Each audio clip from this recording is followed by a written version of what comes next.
Well, good evening. We'd like to welcome you to Nazareth Baptist Church online, and thank you so much for joining us tonight. Thank you for inviting us into your home and watching this video wherever you're at home or in your office. Thank you for taking the time. And tonight, I thought we'd do something a little different. Tonight, we're going to hear a testimony from one of our church members. Many of you know Bob and Sherry Wortman. They've been coming to church at Nazareth for about 2 years now. They moved from Connecticut to Alabama, and Bob is our sound man at church. So we're just going to have a conversation with Bob and hear a little bit about his testimony and how the Lord has worked in his life. All right, so this is our interview, our first testimony interview, and I want to thank you so much for taking the time. I've heard you share some of your story before when you've taught with our youth, and I've thought about it several times since then. So I'm glad to be able to talk to you and hear a little more about your story, your testimony, your life. So I guess to begin, tell us, how long have you been at Nazareth Baptist Church, and how did you and Sherry find Rainsville, Alabama on a map from Connecticut? So where are you from, and how did you get here? Well, we lived in Connecticut for the past 25 or 26 years. Neither one of us is from there. My wife's originally from Ohio. I'm originally from New York State. And my job ended in Connecticut go back to the beginning. We've been at Nazareth Baptist Church for just about 2 years now. I had always thought that when my job ended in Connecticut, I was going to move back down south. So when it ended, my wife and I just looked at the map of Alabama and kind of drew a midpoint between Springville, where my older sister lives, and Jasper, Tennessee, where my younger sister lives, and put about a 50-mile radius in there, and we started looking at houses. And the house that my wife found that she liked the best was right here in Rainsville. And so that's my side of the story. God's side of the story is that there was a need at Nazareth Baptist Church for me to be here, I think, and He sent me here. So yeah.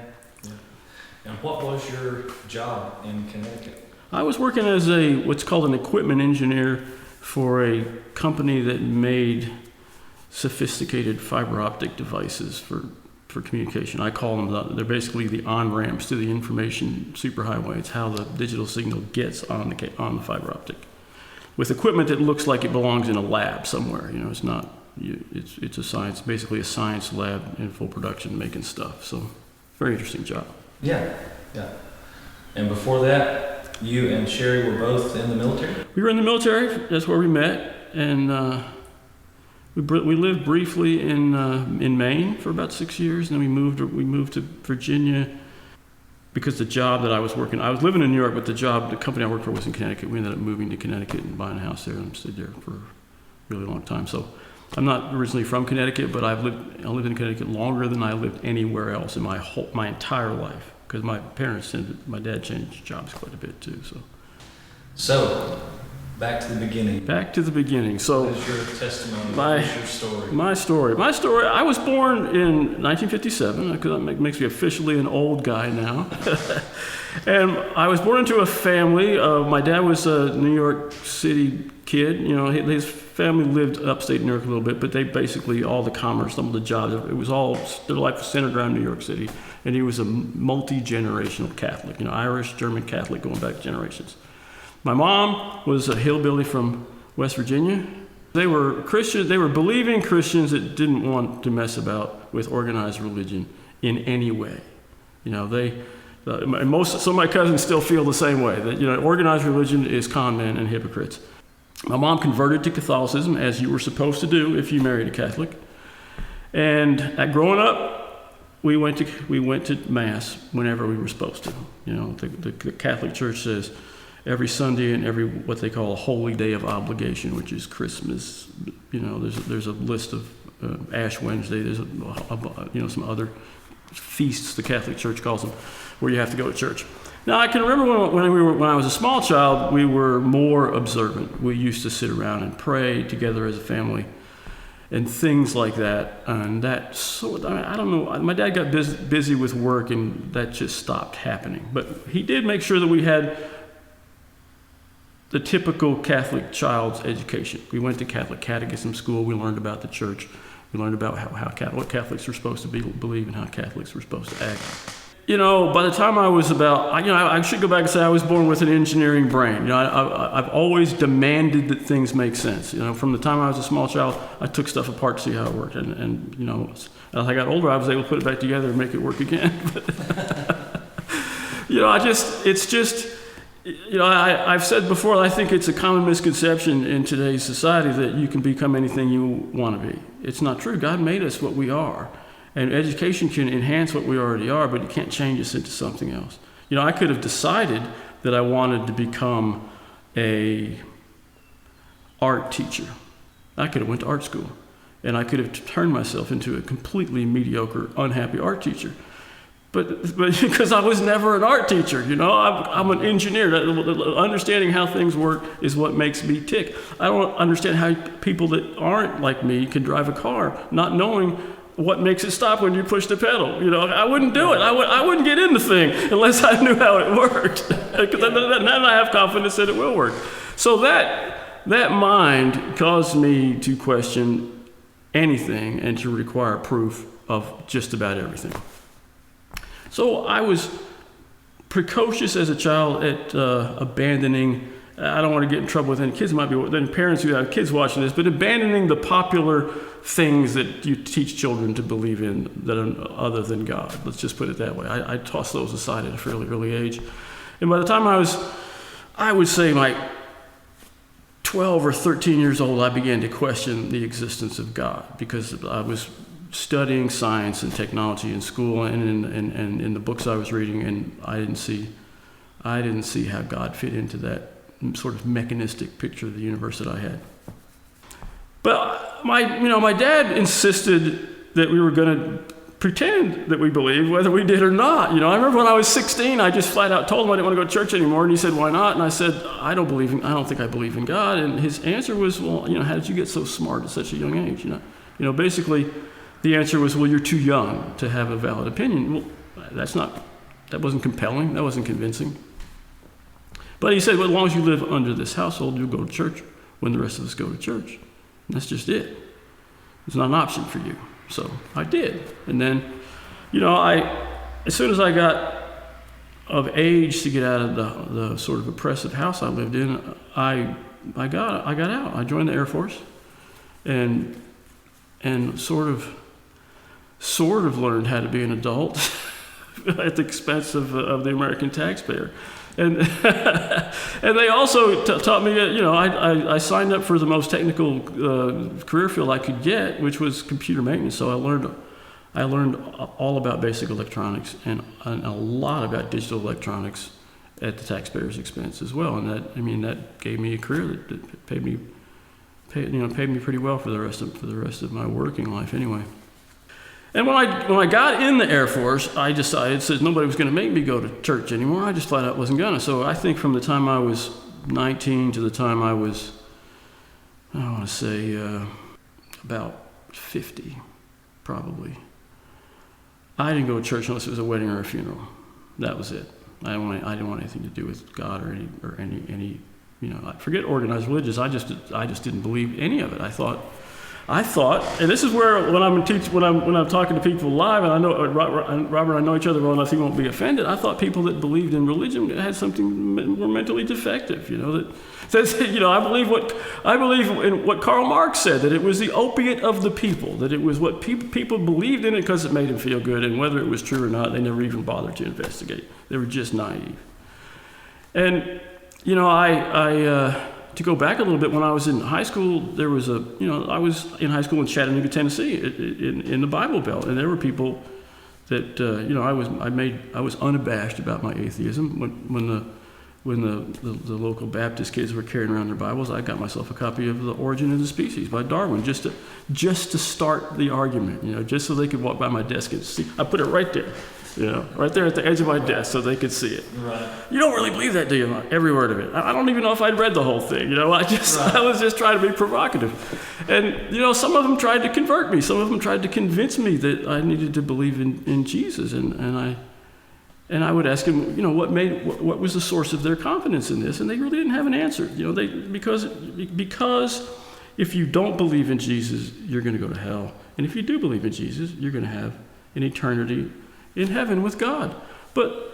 And Robert and I have had this conversation before. I don't think a person can believe something based on the consequences. It might be better if I believe that my car would run on Coca-Cola, but I knew it won't. It doesn't change anything. If somebody points a gun to my head and says, "Believe that the moon is made of blue cheese, or I'll shoot you," well, then I'll tell them that I believe the moon is made of blue cheese, but it's not going to make me really believe it. Right. So a lot of the Christians you were encountering in high school were Christians because they knew that's what they were supposed to say or supposed to believe, but they had not really thought it through and didn't know why they believe what they believe at all.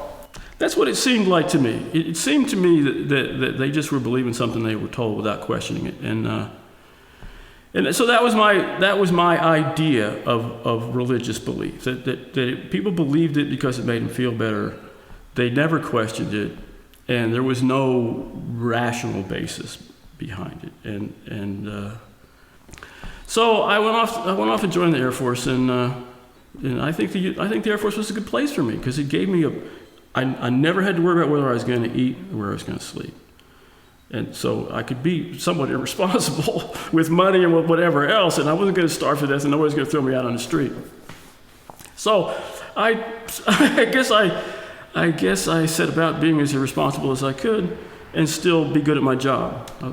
So that's what I did. I learned how to smoke pot when I was still in training, and I learned how to drink at the same time. And it was looking back on it, it's easy to see that I was on a bad path from the first week, first week. And I've heard many people tell stories of their alcoholic journey, and most of this, it's pretty much the same thing. So I should get into the fact that I am a recovering alcoholic. I've been sober now for 22 and a half years. By the grace of God. And, this is where I like to say a little something about alcoholism because, this is mostly about my spiritual journey, but that alcohol is what led me to God in a strange way. And I think it's important for people to have a little bit of knowledge because I know because of the engineering mind, once I was a recovering alcoholic, I tried to find out everything I could about alcoholism. And I know that the statistics say that somewhere between 1 out of 10 and 1 out of 15 people in the United States has a problem with drugs or alcohol. Now, maybe that's a little lower in Southern Baptist country, but they're closing all the essential businesses right now, and one of the essential businesses staying open is the liquor stores. So even if it's less in this area, if there's a fair amount of our congregation that's watching this, there's somebody out there, you know who you are, that has this problem. And I'm an example that this is a fixable problem. That if you have a family member that has a problem with drugs or alcohol, it may look hopeless, but it isn't. And to the extent that it's possible to think that way, it's not their fault. The statistics also suggest that about 50% of alcoholism and addiction is genetic. And the other 50%, if you're persistent and drink and drug enough, you can cause the alcoholic thing to happen to yourself. Physical changes happen in the human brainstem. Alcoholics change, and something happens in the autonomous functioning part of the brain that is irreversible. And some of us are born with a genetic predilection to this, so that once we start drinking those changes happen quickly. Other people, the changes take a long time. But I could never be not an alcoholic. I could never drink safely again. I know that to be not only a medical fact, a spiritual and psychological fact. So as soon as I started drinking for effect, as soon as that alcohol got in my system and I got that feeling, I was done for. I was just instantly addicted to alcohol. And, alcoholism is the disease that tells you it's the cure. It tells you that your stressful life requires you to use this to relax, and your shyness causes you to use this to to relax at parties and in company, when in reality you couldn't stop no matter what, even if you wanted to, so we just pretend we don't want to, So, that happened to me. I became alcoholic, and I drank as if it was the most important thing in my life for the next 20 years. And at about 10 years in, I stopped with smoking the weed. I probably smoked a bale of that stuff, but I quit smoking the weed because it just got too difficult. I moved around, and I have to risk getting arrested to find a connection when the liquor store was always open. So that part went out of my story, and I continued the heavy drinking. And in Alcoholics Anonymous, we call getting into a relationship taking a hostage. So when I was in my early 20s, I took a hostage. I said, I got married, and God bless Sherry. She stayed with me through some bad stuff. So when did you get married? When did you and Sherry get married? I was just about to sign up for my second hit. Actually, I was just about to get out of the Air Force. So I joined up I went into unactive when I was 18. So I was just a little bit under 21, just about 21 years old. Okay. And then we met and got married, and then it seemed like a really bad time to get out of the Air Force. So I re-enlisted. Got my $2,500 re-enlistment bonus, which helped set us up in our first apartment, and Right. stayed in for another hitch and a half. I stayed in for another 4 years, and then extended for 2 to take an assignment to South Carolina.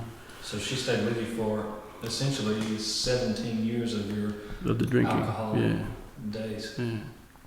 So took the hostage. I got out of the Air Force in 1985-ish, 1984, 1985. We moved up to Maine. Took a job, moved up to Maine. Then we moved briefly to Virginia, and then we moved to Connecticut. And all the while, my alcoholism was progressing to the point where I wasn't drinking every morning, but there were mornings when I drank in order to make it to work.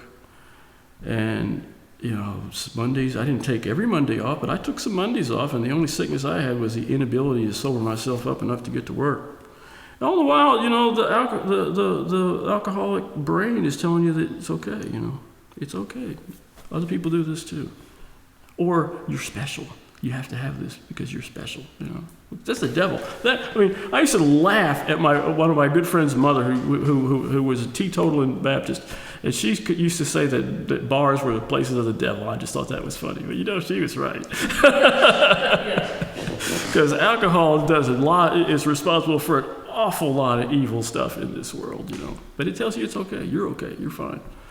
So it progressed to the point where this thing happened. This thing happened to me that stopped it all. And it was, looking back, I'm pretty sure it was an intervention from God. Our pet dog, just Shepherd Husky mixed dog, died. She was old. She was ancient. She was like 18 years old. So one night she expired. So I got up. And I called into work and told them my dog had died, and I wasn't going to come in. And I did what alcoholics do when they have to handle anything that's uncomfortable. I got drunk and buried my dog. And then the next morning, I didn't quite feel like going to work either. So I called them up, told them I was going to take a week off. And I got drunk, and I got drunk, and I got drunk, and I got drunk, and I drank that week like they were going to run out of alcohol. I don't know. I can't. My wife was looking at me like, "What is he going to be alive in a few days?" I can't explain it. I didn't stop. I didn't wait till 5 o'clock. I got up in the morning and I started drinking vodka, and I drank it until I passed out. And I woke up and I drank some more until I passed out. Until I lost track of what time of day, whether it was night or day. By Wednesday, I couldn't even tell you whether it was night or day. And unfortunately, one of our friends came to visit during this time and scared the life out of her. She didn't know what was going on. And on Thursday, I remember this, Thursday night at about 2 or 3 in the morning, I woke up in the throes of alcohol withdrawal. Sweating and shaking, and I went, and this is where I think the God came in, because I've never done this before in my life, and somebody was directing my steps. I took the bottle of vodka and a glass, and I poured myself some vodka, and I went downstairs in the laundry room, which had a half bathroom in there, and I turned the light on, and I looked at myself in the mirror and watched myself try to drink down that vodka. at 4 in the morning, at 3:30 in the morning, to try to get back to sleep. And it went down and it went right back up. And I needed to have it. So, I drank some more, and that amount stayed down. And I remember like it was yesterday. And that's why it's important for me to do this once in a while, so I can remember like it was yesterday, so I can remember where I was and how far God has brought me. Looking at myself in that mirror with tears streaming out of my eyes from retching, and saying, and I won't use the word that I used then, but I looked at it and said this out loud: "You are one messed up individual." And I knew the jig was up. The facade of a normal life, the pretending that I could handle this, had just melted away. And the next thing is, what are you going to do? Now, this is not normal. Something has to be done. What is it? Well, I'd like to say I quit drinking that day, but I didn't. I drank Friday and I drank Saturday. And I did not go. I was running out on Saturday night. I didn't go to the liquor store on Saturday. I just had about this much left in the bottom of a vodka bottle on Sunday morning. I drank that, and that was it. That was the last time alcohol has passed my lips. And I woke up Monday. I mean, you might be able to imagine how I felt. A good friend of mine used to tell me that drinking doesn't cure a hangover; it just postpones it. Well, I've been postponing them for an awful long time, and they'd been piling up. So I felt terrible, and I was having alcohol withdrawal, which on top of that, I just felt like a human exposed nerve, and I knew that I didn't want to drink, and I didn't know how that was possible. So I went in the Yellow Pages, and I went looking for a rehab, and I knew that there was a thing called a 12-step program. And I knew that somewhere in those 12 steps there was a God thing, because I didn't want any part of that. I wanted to get sober, but I didn't want any part of this religious stuff. So I found the only rehab in the Yellow Pages that didn't mention the 12 steps, didn't mention God at all, and I checked myself in. So you looked in the Yellow Pages or the White Pages for the one ad that didn't have anything about God in it. Right. You knew if it had a 12-step program. Right. So it was the only rehab in the phone book that didn't mention Alcoholics Anonymous or the 12 steps. So I figured that one's got to be for me. Yeah. So I went there, and so I think it was 3 days in the detox. I went across the street to the main building, walked into this big lecture hall, and 12 steps of Alcoholics Anonymous is on the wall, and I thought, oh no. Oh no, I have not escaped. I mean, if anybody out here doesn't know anything about 12-step programs, the first step says I'm powerless over my alcohol, drug addiction, whatever it is, and my life's become unmanageable. The second step says I came to believe that a power greater than myself could restore me to sanity. And the third step, only 3 steps in, it says I made a decision to turn my will and my life over to the power of God. So, an atheist stuck in a 12-step program. Yeah, that was it. And by the third step, you've got to talk about God. Exactly. There's no escape. It's if I'm going to do this, I don't know. God gifted me with the willingness to at least listen a little bit. I tried talking to some people that was at the rehab with me, and they wanted to give me the same old tired arguments that, it's like, it don't even bother. I don't want to have that discussion. It's not going to help.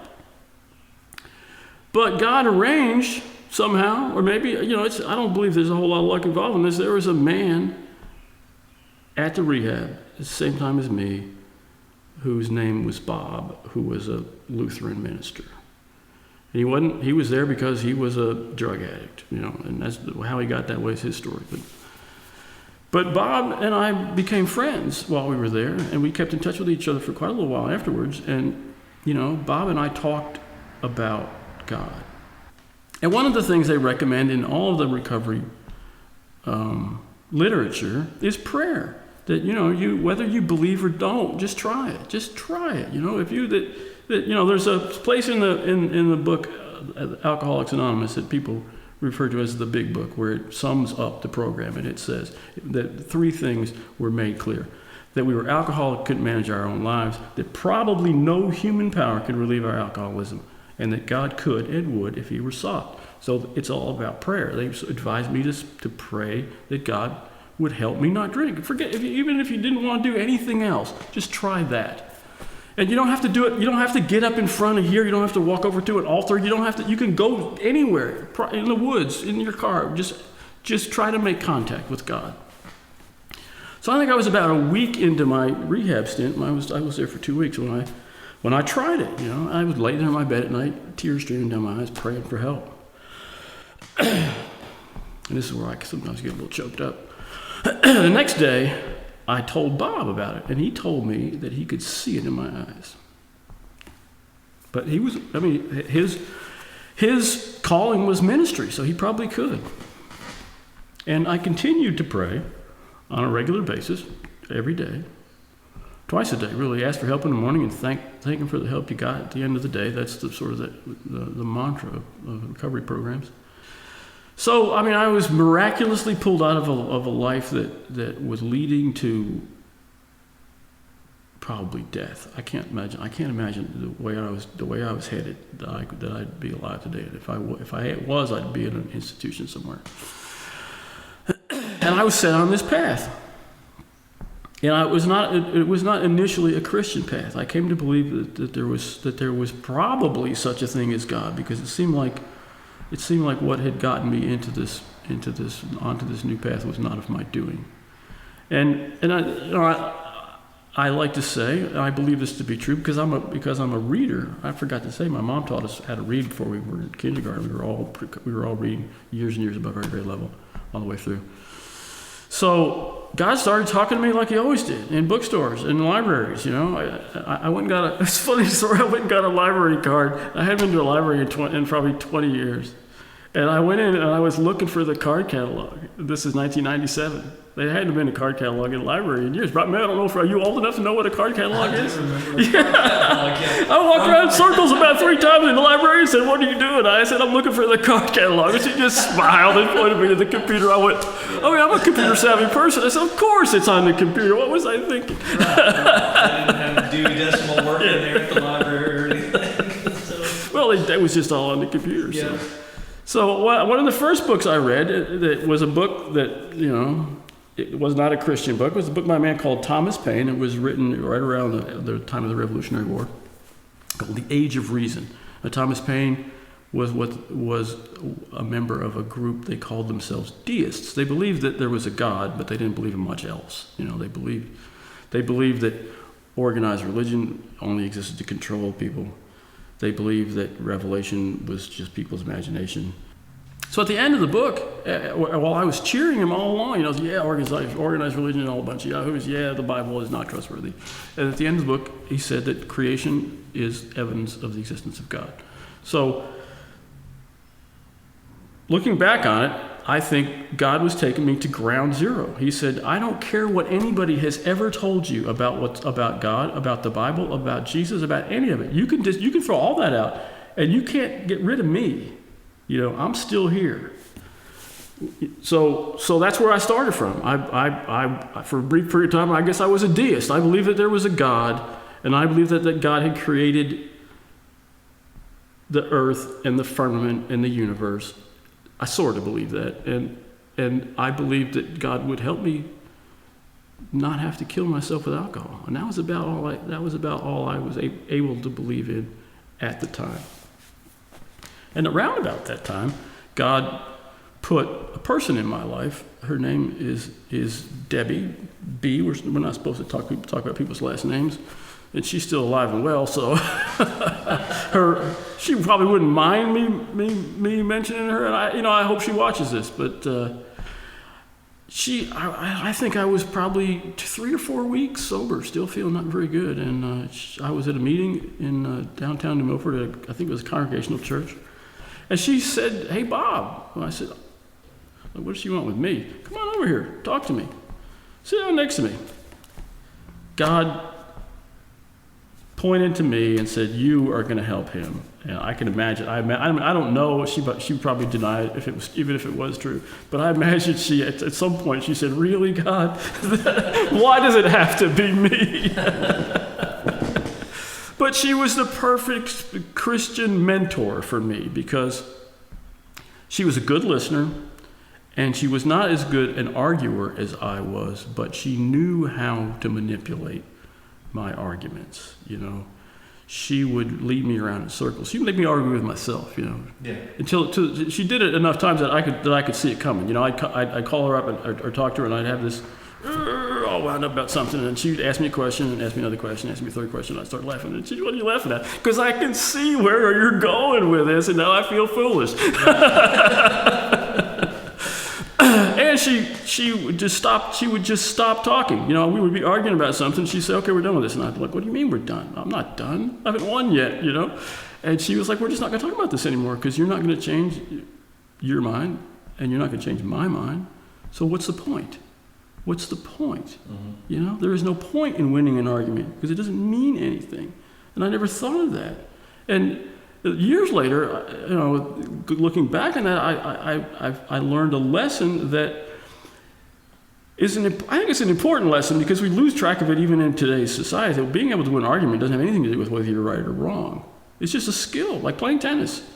It's just or basketball. If I can, you and I can have an argument about some point of Scripture.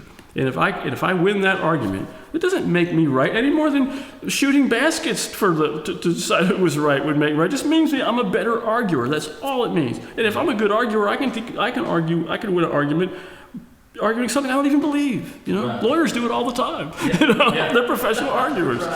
Right. So I sort of gave up my preoccupation with winning arguments because it doesn't really mean anything. It's not a search for the truth. It's just a search. It's just a win. It's just winning. It usually ends up making people feel bad. It just doesn't. It's not helpful. Well, we were having an argument, Deb and I, one day, and she told me she wasn't going to continue to have any more arguments about the Bible if I hadn't read it. She asked me, "Have you read the Bible?" "No." "Well, then why are we arguing about this?" What do you even know?" I said, "Well, I read this." "So you read what somebody else said about the Bible. You never read it yourself." I said, "No, I haven't." So she said, "Well, you're going to have to read it. We're not going to talk about it anymore." And I did. Changed my whole life. I want to back up. I skipped over something. I want to back up a little bit. Back when I was somewhere around a year into my sober journey, I had my burning bush moment.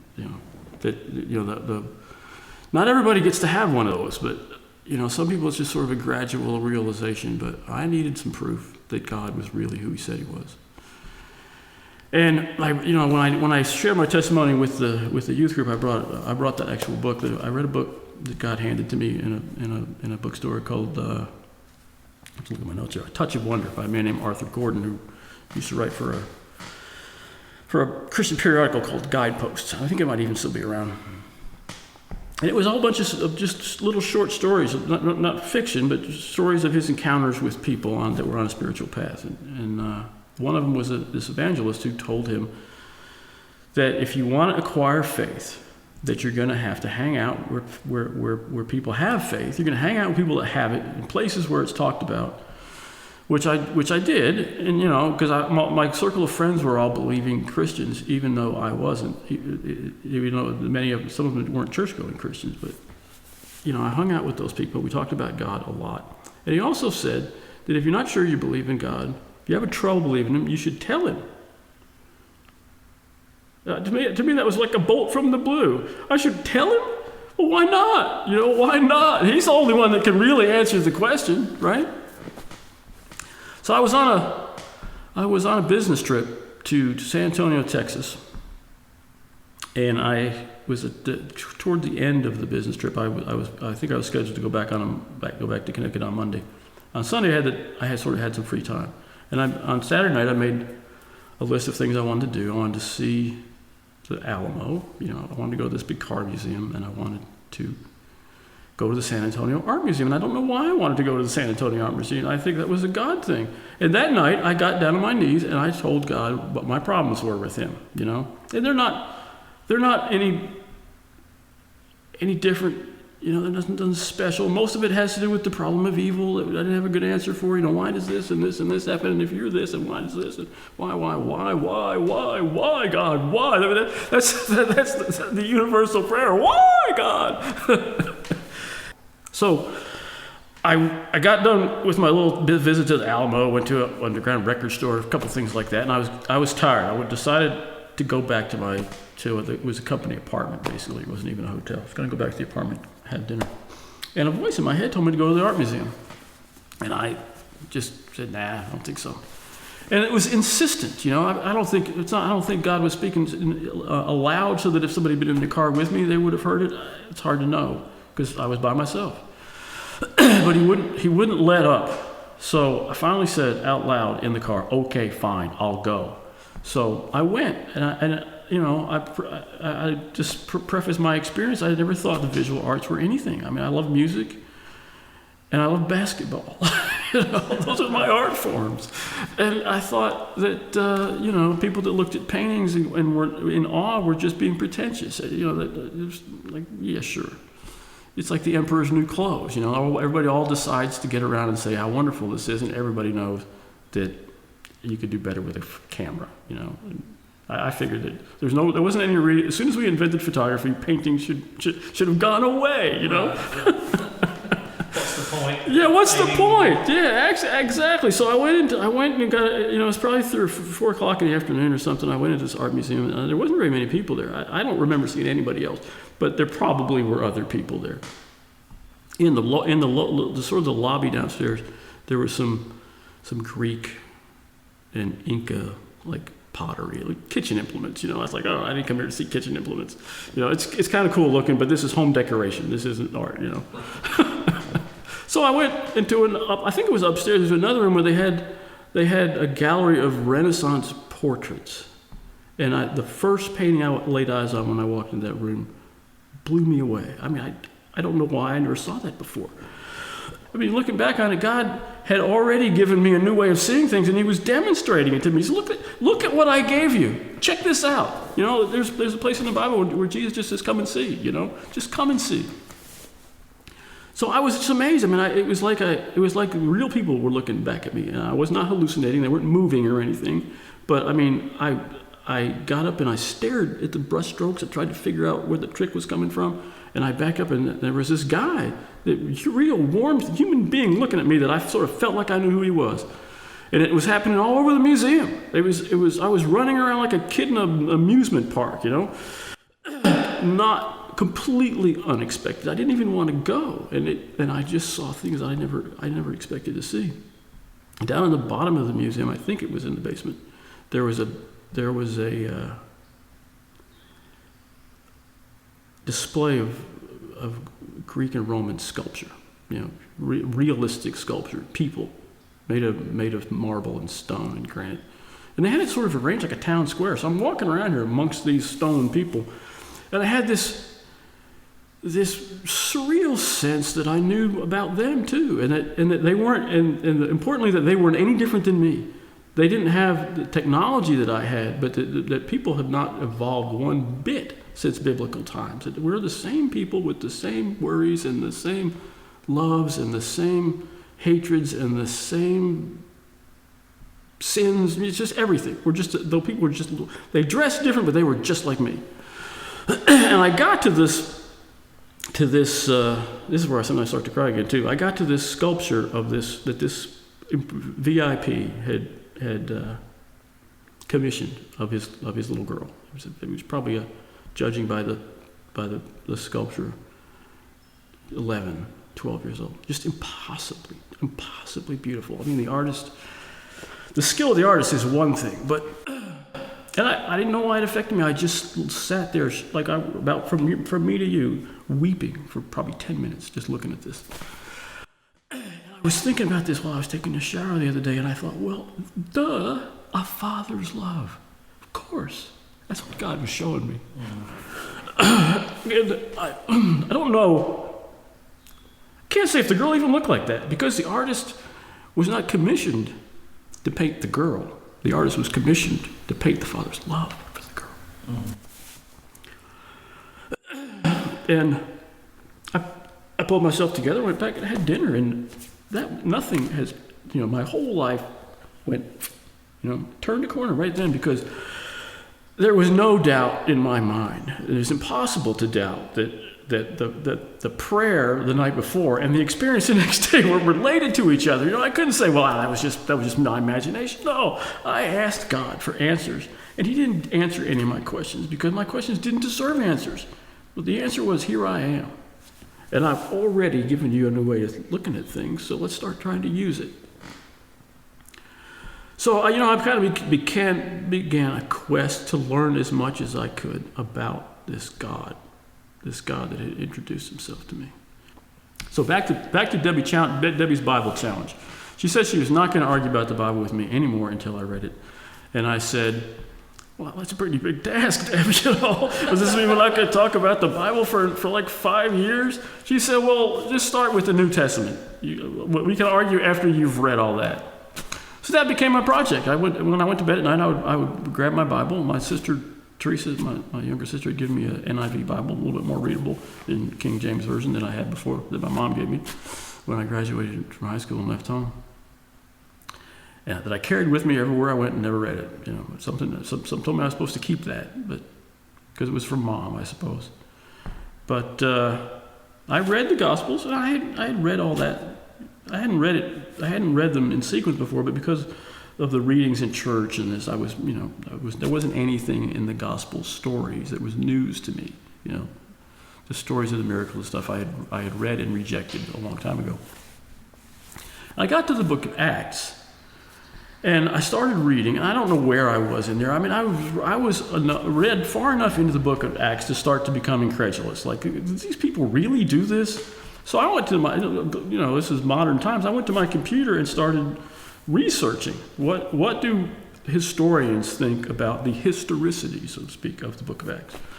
And it turns out that even atheist historians believe that the book of Acts is quite historical.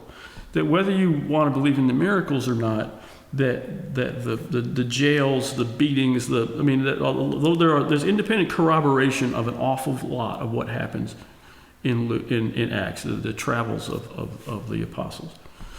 And I went back to my Bible with this knowledge in my head and read a little further, and then another one of those turning points. The jig was up, because there was no way that I can accept that these people would allow those things to be done to them for a lie they made up. No way. I mean, nobody does that. I mean, you might make up some story, but when people when people put you in jail and beat you and kill you, and you still do not take your lie back, nobody does that. Nobody goes to a martyr's death to defend a lie they made up. It's just not possible. It's just, you'd have to be an atheist idiot like I used to be to believe that. So I came to believe right then and there that the only reasonable, I just want things to be reasonable, the only reasonable explanation for what the people depicted in Acts went through is that the resurrection happened and they witnessed it. And that was it. I mean, I literally tumbled out of bed, got on my knees and said, God, I'm yours. Jesus, I'm yours. I did it right then and there, quaking, fear and trembling. And I've said this, but I'm sure I said this before, that I think if you give your heart over to Jesus and you're not a little bit afraid of what happens next, then you probably haven't done it. Because what you're saying is, anything you want me to do, if you make it clear enough through my thick head that I understand what it is, I'll do it. I didn't know that the next day I wasn't going to be told to quit my job and move to Siberia. And I told that to my little sister, and she said, well, I happen to know a couple that's what happened to them, and they love their job as missionaries in Siberia, because basically God's not going to give you something you're not going to be happy doing, because that's what he made you. He made you for something. He's just waiting for you to volunteer, saying, hey, I'll take that job that you made me for now. I'm ready. So that was another big turning point. At that point, I started calling myself a Christian, because now I truly believe in that the death, burial, and resurrection of Jesus Christ were not a myth made up to control people. They were the biggest facts in the history of the world. And that I don't know, we come here to church on Sunday, and during the altar call, we ask people, if they're willing to give them their lives over to Jesus. And I don't know how you can seriously in your heart believe the resurrection happened and have any other response. I don't understand that. I think it seems to me that it's just what follows next. You'd have to be insane to say, I have nothing to do with that.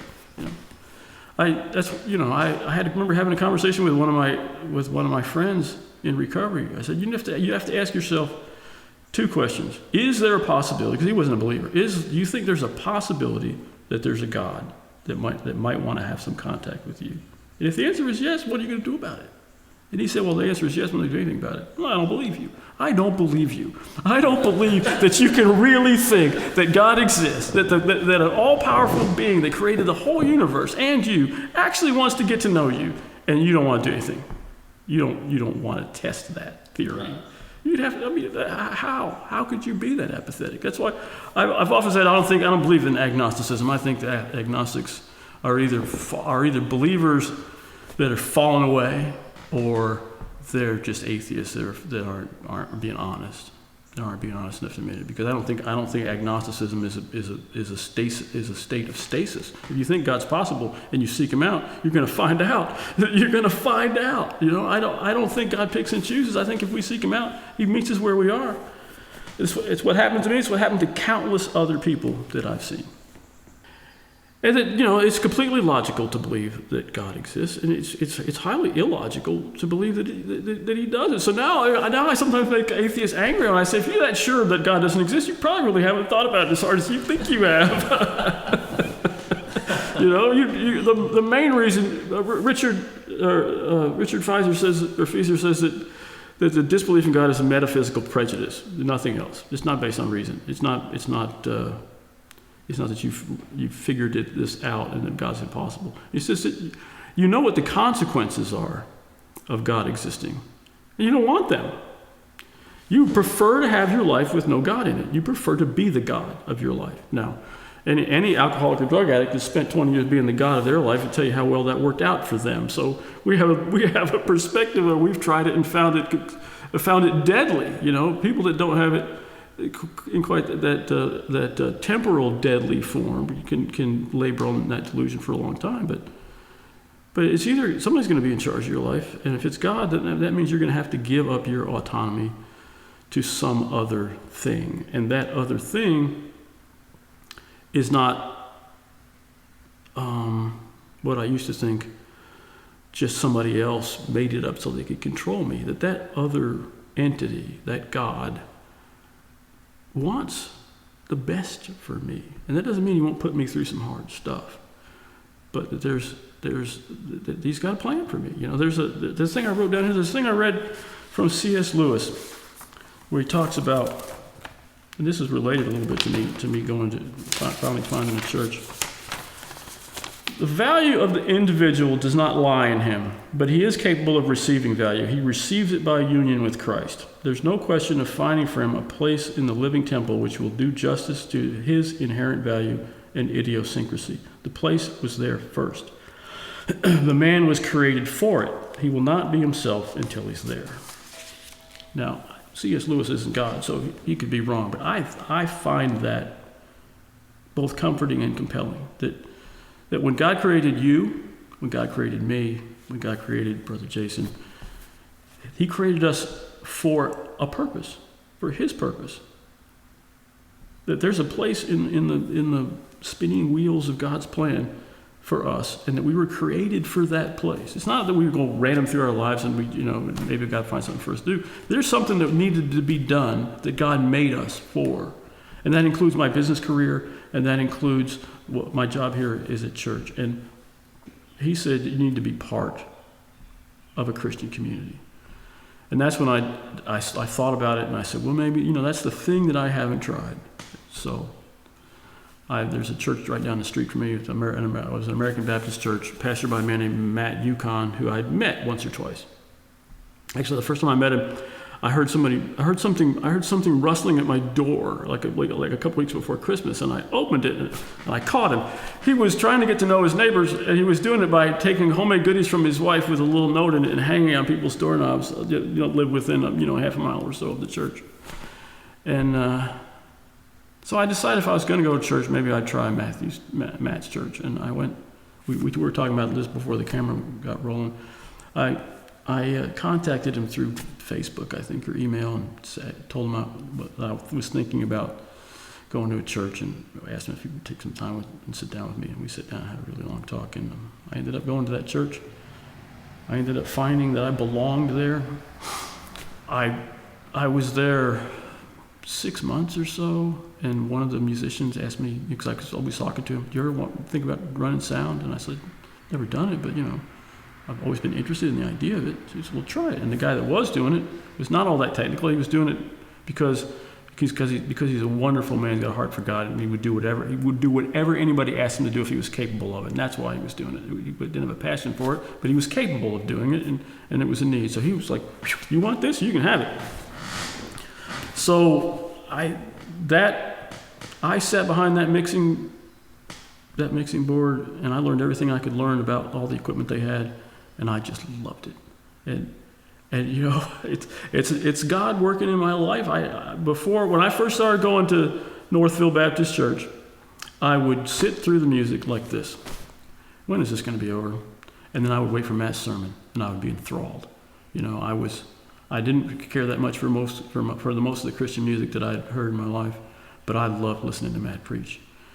And so God gave me the job of listening to the music with all of my attention to try to make it sound as good as I can make it sound. And I fell in love with it. I fell in love with the music. So God uniquely equipped me as a person with an engineering mind and a flat-out love for music.